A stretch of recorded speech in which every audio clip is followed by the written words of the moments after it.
এই প্রবাসী ভাই ওনার প্রতিবেদন ওই পত্রিকায় লিখছে, উনি যখন দুবাইতে চলে যায় ওনার মা যতটুকু সম্বল ছিল বিক্রি করে দুবাইতে পাঠায়া দেয়। একটা দুইটা সন্তান, একটা ছেলে একটা মেয়ে, ছেলেটা প্রবাসে চলে যায়। এই দিক দিয়ে মা অসুস্থ হয়ে যায়, দীর্ঘদিন 4-5 বছর বিদেশে কাটায়। তার মা সবসময় দোয়া করে ছেলের জন্য। তার মেয়ের প্রতিবেদনও দিয়েছে। মেয়েটা ডাক দিয়া বলে, ভাই রে আমার মা, আমি তো কাছে ছিলাম, আমার মা এমন কোনো মুহূর্ত নাই তোর জন্য দোয়া করে নাই। কিছু হইলেই মা ঘুমের চোখে ডাক দিয়া বলে, আমার হাফেজ সাহেব কই, আমার হাফেজ সাহেব কই। সর্বশেষ যখন তার মা অসুস্থ হয়ে যায়, ওই প্রবাসী ভাই কাঁদতে কাঁদতে বলে, আমার মা যখন অসুস্থ হয়ে যায় ভাবতে পারি নাই আমার মা দুনিয়া ছেড়ে এইভাবে চলে যাবে। নিয়ত করছি বিদেশ থেকে আসবো, মায়ের শখ পুরা করব, মাকে অলংকার দিব, মাকে দামি দামি গহনা দিব। একজন নারীর জন্য সবচাইতে বড় আশা থাকে একটা অলংকার পরা, নাকের ফুল, কানের দুল, গলার মালা, হাতের বালা। আমার মাকে আমি সব অলংকার দিব। ওই সন্তান দেশে ফিরবে, মায়ের জন্য অলংকার ক্রয় করেছে। ওই দিক দিয়া তার মা বেশ অসুস্থ হয়ে যায়। তার বোনটা আত্মীয় স্বজনের সাপোর্ট নিয়ে মাকে বিভিন্ন জায়গায় ট্রিটমেন্ট করায়, ছেলে বিদেশ থেকে টাকা পাঠায়। কিন্তু মা, আমার বাবা এমন অসুস্থ হয়ে যায়, অসুস্থতার মধ্যে মাকে এক সময় আইসিইউর মধ্যে নেওয়া হয়। মেয়ে যখন কাছে গিয়া জিজ্ঞেস করে, মা তোমার কেমন লাগে, মা তখন একটা কথাই বলে, আমার হাফেজ সাহেবের কি খবর, আমার একটু হাফেজ সাহেবরে দেখতে মনে চায়। মেয়েটায় কাঁদতে কাঁদতে ডাক দেয়া কয়, ভাই রে আমার মনে হয় আমার মায়ের রুহ হইলা তুমি ভাই, তোমার ছাড়া আমার মা একটা মুহূর্ত বাঁচতে পারে না। ওই দিক দিয়া ভাইরে যখন ফোনে জানায় দেয়, ভাইও টিকিট করেছে দেশে আসবে, কিন্তু আসার আগে আগেই, টিকিটের সময় আসার আগে আগেই তার মা ইন্তেকাল করেছে। আমার বাবা, ও দুনিয়ার সন্তানেরা, তোর মা যদি বাইচা থাকে মায়ের কদর করবি। প্রবাসী সন্তান যখন অসুস্থ হয়ে যায়, মা দেখবেন অসুস্থ মা, অসহায় মা, মাত্র একটা মুরগি পালে বাসায়, ডিম বিক্রি করে দিয়া তার পকেট খরচ, হাত খরচ চালায়। মা দেখবে সন্তান যখন অসুস্থ হয় আল্লাহর ডাক দেখ, আল্লাহ গো ছেলেটারে সুস্থ করে দাও, মুরগিটারে আল্লাহ তোমার রাস্তায় দান করে দিব। দেয় কে দেয় না? অনেক মা কয়, আল্লাহ আমার ছেলেরে সুস্থ করে দাও, একটা ছাগল আছে ছাগলটা আমি নুটাইয়া দিব, গরিবরে দিয়া দিব, আমার ছেলেটারে সুস্থ করে দাও। আল্লাহ তুমি আমারে নিয়ে যাও, আমার বাচ্চাটারে সুস্থ করে দাও। আল্লাহ আমার মাথার চুল পরিমাণ হায়াত আমার সন্তানটারে দিয়ে দাও। একজন মা সন্তানের জন্য কত টাকা দেয়, কতটা দোয়া করে। এ প্রবাসী ভাইয়েরা, এ যুবক বন্ধুরা, মা সন্তানকে ভুলতে পারে না। ওই মা মৃত্যুর আগে তার মেয়েকে ডাক দিয়া বলে, মারে আমার হাফেজ সাহেব কোথায়, হাফেজ সাহেব দেখতে মনে চায়, আমার জানাজা কি আমার হাফেজ সাহেব পড়াইতে পারবে না? এ যুবক, ওই হাফেজ সন্তান টিকিট পাইতে দেরি হয়ে গেছে, মা তো ইন্তেকাল করেছে, মায়ের দাফন হয়ে যায়। এই সন্তান দেশে আসছে, মায়ের কবরের কাছে গিয়া সন্তানের কান্নাকে দেখে সন্তান ডাক দিয়া বলে, মা গো অলংকার আনলাম, দামি দামি গহনা আনলাম, মা আমি কারে পড়াবো, তুমি দুনিয়ায় নাই, ও মা আমি কাকে দিব? ওই অলংকার গুলো আমি দেওয়ার মানুষ পাই না। অবশেষে ওই পত্রিকার প্রতিবেদন লেখা একজন আলেমের সাথে তার সাক্ষাৎ। ওই আলেম তারে পরামর্শ দিয়েছে, তুমি তোমার মায়ের নামে কোনো একটা ধর্মীয় প্রতিষ্ঠানে দান করে দাও, হয়তো মসজিদে দাও বা কোনো এতিমখানায় দাও, ওই টাকাগুলো তাদেরকে দিয়ে দাও, ওই অলংকারগুলো তাদেরকে দিয়ে দাও, এখানে যত নেক আমল হবে তোর মায়ের কবরে সওয়াব যাবে। এ যুবক ভাই হাতে পায়ে ধরে বলা যায়, মা দুনিয়াতে নাই, বাবা দুনিয়াতে নাই, পারলে তাদের জন্য দোয়া করাইবা, এই রকমের মাহফিল দিবা, না পারলে তাদের নামে মসজিদ করবা, মাদ্রাসা করবা, দান খয়রাত করবা। কসম আল্লাহ, টেলিভিশন কিনো না, গান বাজনা দিও না, কনসার্ট দিও না, মা বাবা হাউ মাউ করে কবরে কাঁদে। এই জন্য বিদায় কালে আমি জানতে চাই, যাদের মা নাই বাবা নাই, আল্লাহ তাআলা জিবরাইল ডাকলেন, জিবরাইল কই রে? দুনিয়ার সব সহ্য হয়, আমার বন্ধু মোহাম্মদের চোখের পানি আমি আল্লাহ বরদাস্ত করতে পারি না, জলদি যা আমার বন্ধুরে সূরা আলে ইমরানের এই 26 নম্বর আয়াতটা আমার বন্ধুরে শোনায় দে।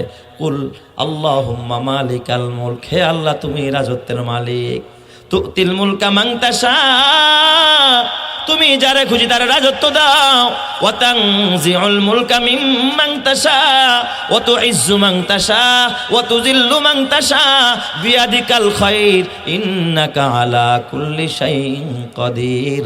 আল্লাহ তাআলা আমার নবীর সান্ত্বনা দেওয়ার জন্য এই আয়াত নাজিল করে দিলেন। আল্লাহ তাআলা নবীরে বুঝাইয়া দিলেন, নবী আমার, আমি যা বলেছি তাই সঠিক, রাজত্ব দেওয়া নেওয়া আমি করি, আমি আবার রাজত্ব দিয়া দিব। চিৎকার মেরে কন্যা আল্লাহু আকবার, আরো জোরে বলেন আল্লাহু আকবার। এ আমার বাবা, কেমনে রাজত্ব পাইল? শেষ কথা বলে বিদায় নিব, আপনাদেরকে কষ্ট দিব না। নবীজির ইন্তেকাল হয়ে যায়, এই আহজাবের যুদ্ধটা শেষ করি বাবা। শোনেন, 30 দিন পর্যন্ত কাফেরেরা এই মদিনাটাকে ঘেরাও করে রাখছে, বের হইতে দেয় না, কোথাও যাইতে দেয় না। আর তারাও ঢুকতে পারে না, কারণ জীবনেও তারা এমন গর্ত কখনো দেখে নাই। মোবাইল থাকলে তো দেখা ভালাই আগের থেকে যে কি করতেছে মুসলমান। তখন তার নেটের যুগ না, আইসা দেখে কিরে গর্ত, ঢুকবো কেমনে, গুহার ডেঙ্গে আসতে পারে না, ভিতরে ঢুকলে তো পাথর মেরে আমাকে শেষ করে লাগবে। এই জন্য ওরা 30 দিন পর্যন্ত ঘেরাও করে রাখছে। ফাঁকে ফুঁকে মাঝে মধ্যে 2-4টায় যদি পাথর মারতো, 2-4টায় যদি ঢুকতে চাইতো মুসলমান, পাল্টা হামলা করে ওটারও কি করে দিত, খতম করে দিত। এই দিক দিয়া 24 দিন পর্যন্ত ওরা ঘেরাও করে রাখছে মদিনা, মুসলমানকে বের হতে দেয় না। আল্লাহ তাআলা 24 দিনের মাথায় এক ঝঞ্ঝা বায়ু, এমন এক তুফান পাঠাইছে, আরবের লু হাওয়া। এই তুফান আইসা ওদের তাবু, 10,000 মানুষ তাবু গাড়ছে। আর 24 দিন এতদিন খাইব কি, কোথায় কি খাবে, ওদেরও খাবার শেষ হয়ে গেছে। তুফান আইসা ওদের মাল সামানা সব লন্ড বন্ড করে দিছে। যে যেমনে পারছে পালাইছে। ওরা লেজ গুটায়া কিসের যুদ্ধ করবে, ওখান থেকে পালাইতে বাধ্য হয়েছে। বলেন তো এই বিজয় দান করেছেন যিনি, তিনি কে? আরো জোরে বলেন, বিজয় দান করেনেওয়ালা কে? আল্লাহ। আমার নবীর ইন্তেকালের পরে আবু বকর খলিফা, আবু বকরের ইন্তেকাল হয়ে যায়, ওমর খলিফা। ওমরের শাসন চলতেছে, গোটা পৃথিবীতে ওমরের সুনাম ছড়ায় পড়ছে যে ওমর নাকি বাঘের বাচ্চা, যার ভয়ে গোটা পৃথিবী থরথর করে কাঁপে। রোম সম্রাট মুসলমানদের কেমনে হস্তগত হলো, এই কথাটা শুধু বলবো আয়াতের সাথে সম্পৃক্ত। এই কারণে পারস্য কেমনে বিজয় হলো, সনা, ইয়ামানের সনা কেমনে বিজয় হলো, শুধু এই কথাটাই বলে বিদায় নিব। তো ওমরের শাসন চলতেছে, ওমরের শাসনকাল, খলিফাতুল মুসলিমিন হযরতে ওমর, অর্ধজাহানের খলিফা। রুম, এরপরে পারস্য, তখন ইয়ামানের সনা, গোটা মুসলমানদের হস্তগত হয়ে গেছে ওমরের শাসন আমলে। জোরে কোন সুবহানাল্লাহ। এই রুম পারস্য বিজয়ের আগে রুমের বাদশা সে গোয়েন্দা পাঠায় দিল, যা যা, পরাশক্তি হয়ে উঠতেছে হযরতে ওমর। দেখেন নাই যে ডোনাল্ড ট্রাম্প, এই ট্রাম্পে কিন্তু খালি দেখে মুসলমান কেউ যেন মাথা চারা দিতে না পারে, যেন ইরানরে একটা শিক্ষা দিল, ঠিক না ভাই? ঠিক। ইসরায়েলরে কুকুরের নামে চালায়া দিছে, ওদের উপরে হামলা চালাইছে পরমাণু ঘাঁটিকে ধ্বংস করার জন্য। যুগে যুগে যে ভারতে দিয়া পাকিস্তানে হামলা চালাইছে, ঠিক এইভাবে করে আমেরিকা তার আধিপত্য বিস্তারের জন্য বিভিন্ন দেশে হামলা চালাবে, ঠিক না ভাই? ঠিক। দেখুন, এগুলো তাদের একটা স্বভাব। তো ওরা চিন্তা করতেছে, আরে মুসলমান দেখতেছি ইদানিং মাথা চারা দিছে, ওমর তো অর্ধ পৃথিবী দখল করে নিছে, না জানি আমাদের এইগুলো দখল করে নেয় কিনা। তাহলে একটা কাজ কর, গোয়েন্দা পাঠাও, গোয়েন্দা পাঠায় দাও। আপনারা জানেন, এই আমার বাবা মোসাদের গোয়েন্দা যদি ইরানে না ঢুকতো, মোসাদের কোনো একজন সৈনিককে তারা হত্যা করতে পারতো না। এই গোয়েন্দারাই এই আকামগুলো করছে।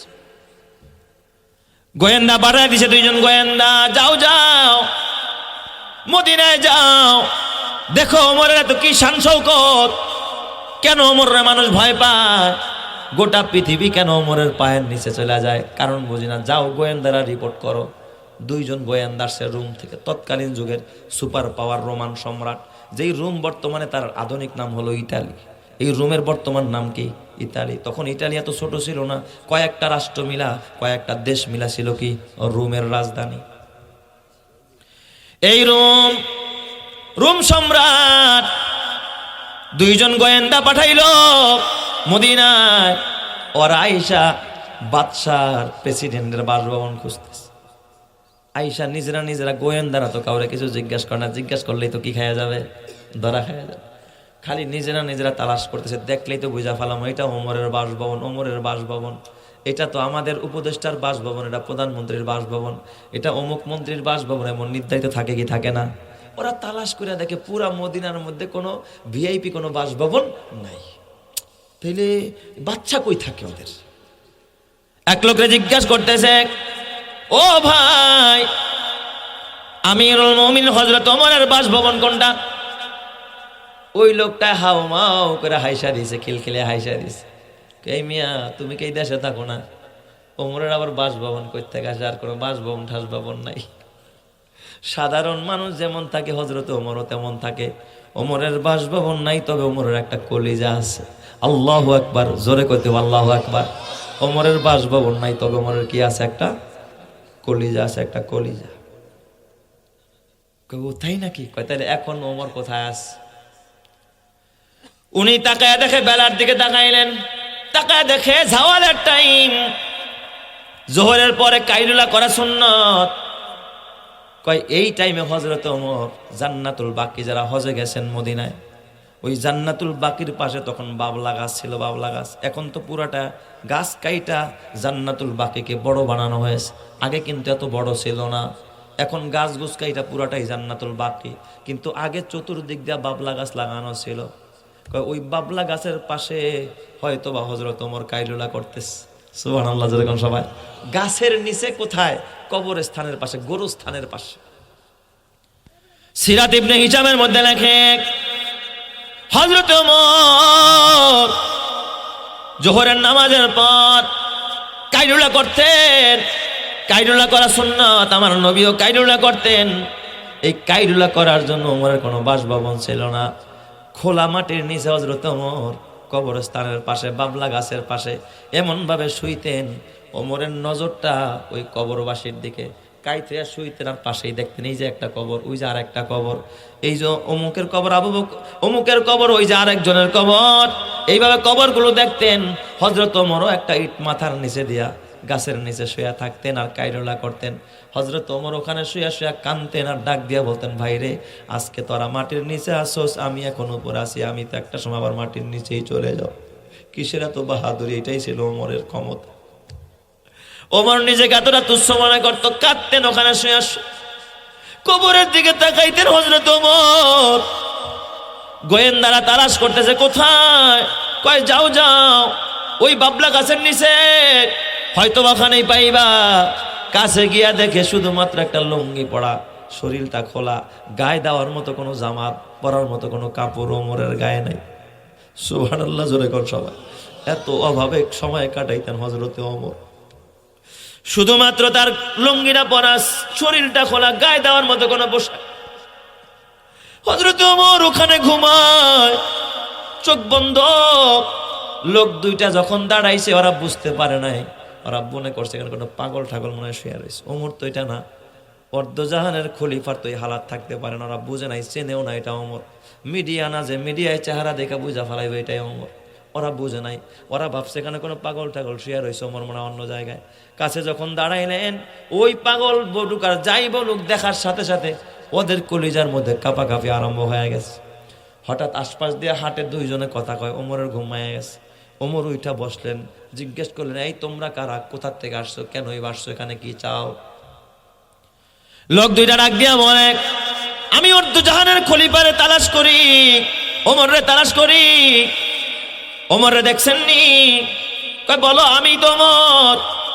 এই কথা যখন বলছে, ওদের পায়ের নিচে এবার পাও থরথর করে কাঁপতেছে, থরথর করে কাঁপে। কয় কি রে, কাঁপো কেন? কয় শোনেন আমিরুল মুমিনিন, কেন কাঁপি আমি নিজেও জানি না। আপনার চেহারার দিকে যখন আমি তাকাইলাম, এই বডির দিকে যখন তাকাইলাম, তাকানোর সাথে সাথে কেন যেন আমার শরীরের মধ্যে কম্পন আরম্ভ হয়ে গেছে। চিৎকার মেরে করেন আল্লাহু আকবার। এই জন্য আমার নবী কয়, ইত্তাকু ফিরাসাতাল মুমিন, মুমিনের ফেরাসাত থেকে বেঁচে থাকো। ফাইন্নাহু ইয়ানজুরু বিনুরিল্লাহ। আরে মুমিন তো নিজের চোখ দিয়া দেখে না, মুমিন তো আল্লাহর নূরের মাধ্যমে দেখতে পায়। আরো জোরে করেন আল্লাহু আকবার। এই কথা যখন বলছে, ওরা কাঁপতেছে। কয় ওমর, আপনি এমন কি অর্জন করলেন? আপনার হাতে অস্ত্র নাই, আপনার কোনো বডিগার্ড নাই, আপনাকে গানমান দেয় নাই, পাহারাদার দেয় নাই, আপনি কেমনে থাকেন? ওমর, আপনি এমন কি মেডিসিন পান করেছেন যেই মেডিসিনে আপনার এত শক্তি? কয় শোনো, ওই মেডিসিন যদি তোমরাও পান করো, তোমাদের আল্লাহ এই শক্তি দেয়া দিবে। কয় বলেন মেডিসিনের নাম কি? কয় মেডিসিনের নাম হলো আশহাদু আল্লাহ ইলাহা ইল্লাল্লাহ ওয়া আশহাদু আন্না মুহাম্মাদান আবদুহু ওয়া রাসূলুহু। ওরা দুইজন হাতটা বাড়ায় দিয়া ডাক দিয়া বলে, ওমর আসছিলাম রোম থেকে, পারস্য থেকে, শুধুমাত্র রিপোর্ট লেখার জন্য। রিপোর্ট দিব না, রিপোর্ট দিব তো দিব, পক্ষে দিব না বিপক্ষে দিব। আমারে কালিমাটা পড়ায় মুসলমান বানায়া দেন, ও চিরেই রোম আর পারস্য আপনার হস্তগত হয়ে যাবে। চিৎকার মেরে কন্যা আল্লাহু আকবার। হযরতে ওমরের নেতৃত্বে আল্লাহ তাআলা রোম আর পারস্য এবং সনা ওই বছরেই মুসলমানদের হস্তগত করে দিছে। ওমর শুধু বাহিনী নিয়ে গেছে আর ওরা দরবার সেরা পালাইছে, লড়াই করতে হয় নাই। চিৎকার মেরে কন্যা আল্লাহু আকবার। আরো জোরে বলেন আল্লাহু আকবার। এ আমার বাবা, এটা এমনি এমনি হয় নাই, ক্ষমতার দ্বারা হয় নাই, ওমরের ক্ষমতা দ্বারা হয় নাই, তাল্লুক মা আল্লাহ দ্বারা হয়েছে, তাকওয়াল্লাহ দ্বারা হয়েছে, আল্লাহর ভয়।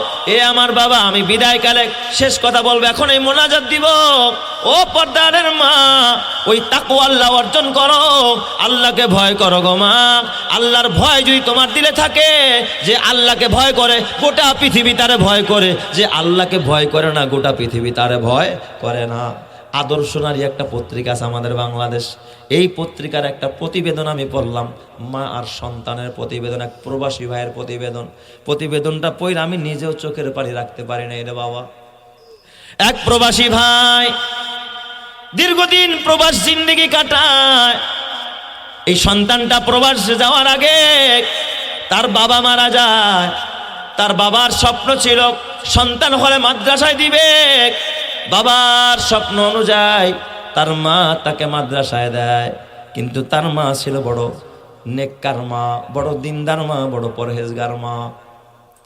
মা বড় অটল, সন্তানকে বিপদগামী হতে দেয় না, মাদ্রাসায় পড়ায়, কোরআনের হাফেজ বানায়। মা চড়াই উতরাই পারে দিয়া সন্তানটারে মাদ্রাসায় পড়ায়। একটা সময় মা যখন অসুস্থ হয়ে যায়, মা ডাক দিয়া বলে, বাবা রে, ও আদরের সন্তান, তোমারে হাফেজ বানাইলাম, হয়তোবা মাওলানা তুমি হইতে পারবা কিনা বাবা আমি জানি না, নাকি আমি মা আগেই কবরে চলে যাই। তবে বাবা তোমার কামাই খাইতে আমি চাই না, আমি মা চাই আমি মইরা গেলে যেন তুমি আমারে কবরে রাখতে পারো, আমার লাশটা কবরে নামাইতে পারো। ও বাবা, আমার জানাজারা যেন পড়তে পারো, আমি মা যেন তোমার উসিলায় জান্নাতে যাইতে পারি। এটাই হলো আমি মায়ের বড় স্বপ্ন। জোরে কন্না আল্লাহু আকবার। এই প্রবাসী ভাই উনার প্রতিবেদন ওই পত্রিকায় লিখছে, উনি যখন দুবাইতে চলে যায়, উনার মা যতটুকু সম্বল ছিল বিক্রি কইরা দুবাইতে পাঠায়া দেয়। একটা দুইটা সন্তান, একটা ছেলে একটা মেয়ে, ছেলেটা প্রবাসে চলে যায়। এই দিক দিয়ে মা অসুস্থ হয়ে যায়, দীর্ঘদিন 4-5 বছর বিদেশে কাটায়। তার মা সবসময় দোয়া করে ছেলের জন্য। তার মেয়ের প্রতিবেদনও দিয়েছে। মেয়েটা ডাক দিয়া বলে, ভাই রে, আমার মা, আমি তো কাছে ছিলাম, আমার মা এমন কোনো মুহূর্ত নাই তোর জন্য দোয়া করে নাই। কিছু হইলেই মা ঘুমের চোখে ডাক দিয়া বলে, আমার হাফেজ সাহেব কই, আমার হাফেজ সাহেব কই। সর্বশেষ যখন তার মা অসুস্থ হয়ে যায়, ওই প্রবাসী ভাই কাঁদতে কাঁদতে বলে, আমার মা যখন অসুস্থ হয়ে যায়, ভাবতে পারি নাই আমার মা দুনিয়া ছেড়ে এইভাবে চলে যাবে। নিয়ত করছি বিদেশ থেকে আসবো, মায়ের শখ পুরা করব, মাকে অলংকার দিব, মাকে দামি দামি গহনা দিব। একজন নারীর জন্য সবচাইতে বড় আশা থাকে একটা অলংকার পরা, নাকের ফুল, কানের দুল, গলার মালা, হাতের বালা। আমার মাকে আমি সব অলংকার দিব। ওই সন্তান দেশে ফিরবে, মায়ের জন্য অলংকার ক্রয় করেছে। ওই দিক দিয়া তার মা বেশ অসুস্থ হয়ে যায়। তার বোনটা আত্মীয় স্বজনের সাপোর্ট নিয়ে মাকে বিভিন্ন জায়গায় ট্রিটমেন্ট করায়, ছেলে বিদেশ থেকে টাকা পাঠায়। কিন্তু মা, আমার বাবা এমন অসুস্থ হয়ে যায়, অসুস্থতার মধ্যে মাকে এক সময় আইসিইউর মধ্যে নেওয়া হয়। মেয়ে যখন কাছে গিয়ে জিজ্ঞেস করে, মা তোমার কেমন লাগে, মা তখন একটা কথাই বলে, আমার হাফেজ সাহেবের কি খবর, আমার একটু হাফেজ সাহেবরে দেখতে মনে চায়। মেয়েটাই কাঁদতে কাঁদতে ডাক দেয়া কয়, ভাই রে, আমার মনে হয় আমার মায়ের রুহ হইলা তুমি ভাই, তোমার ছাড়া আমার মা একটা মুহূর্ত বাঁচতে পারে না। ওই দিক দিয়া ভাইরে যখন ফোনে জানায়া দেয়, ভাইও টিকিট করেছে দেশে আসবে, কিন্তু আসার আগে আগেই, টিকিটের সময় আসার আগে আগেই তার মা ইন্তেকাল করেছে। এ আমার বাবা, ও দুনিয়ার সন্তানেরা, তোর মা যদি বাইচা থাকে মায়ের কদর করবি। প্রবাসী সন্তান যখন অসুস্থ হয়ে যায়, মা দেখবেন অসুস্থ মা, অসহায় মা, মাত্র একটা মুরগি পালে বাসায় ডিম বিক্রি করে দিয়া তার পকেট খরচ হাত খরচ চালায়। মা দেখবে সন্তান যখন অসুস্থ হয় আল্লাহর ডাক দেখ, আল্লাহ গো ছেলেটারে সুস্থ করে দাও, মুরগিটারে আল্লাহ তোমার রাস্তায় দান করে দিব। দেয় কে দেয় না? অনেক মা কয় আল্লাহ আমার ছেলেরা সুস্থ করে দাও, একটা ছাগল আছে ছাগলটা আমি নুটাইয়া দিব, গরিবরে দিয়া দিব, আমার ছেলেটারে সুস্থ করে দাও। আল্লাহ তুমি আমারে নিয়ে যাও, আমার বাচ্চাটারে সুস্থ করে দাও। আল্লাহ আমার মাথার চুল পরিমাণ হায়াত আমার সন্তানটারে দিয়ে দাও। একজন মা সন্তানের জন্য কত টাকা দেয়, কতটা দোয়া করে। এ প্রবাসী ভাইয়েরা, এ যুবক বন্ধুরা, মা সন্তানকে ভুলতে পারে না। ওই মা মৃত্যুর আগে তার মেয়েকে ডাক দিয়া বলে, মারে আমার হাবের সাহেব কোথায়? হাবের সাহেব দেখতে মনে চায়, আমার জানাজাকে আমার হাবের সাহেব পড়াইতে পারবে না। এ যুবক, ওই হাবের সন্তান টিকিট পাইতে দেরি হয়ে গেছে, মা তো ইন্তেকাল করেছে, মায়ের দাফন হয়ে যায়। এই সন্তান দেশে আসছে, মায়ের কবরের কাছে গিয়া সন্তানের কান্নাকে দেখে সন্তান ডাক দিয়া বলে, মা গো অলংকার আনলাম, দামি দামি গহনা আনলাম, মা আমি কারে পড়াবো? তুমি দুনিয়ায় নাই। ও মা আমি কাকে দিব? ওই অলংকার গুলো আমি দেওয়ার মানুষ পাই না। অবশেষে ওই পত্রিকার প্রতিবেদন লেখা একজন আলেমের সাথে তার সাক্ষাৎ। ওই আলেম তারে পরামর্শ দিয়েছে, তুমি তোমার মায়ের নামে কোনো একটা ধর্মীয় প্রতিষ্ঠানে দান করে দাও, হয়তো মসজিদে দাও বা কোনো এতিমখানায় দাও, ওই টাকাগুলো তাদেরকে দিয়ে দাও, ওই অলংকারগুলো তাদেরকে দিয়ে দাও। এখানে যত নেক আমল হবে তোর মায়ের কবরে সওয়াব যাবে।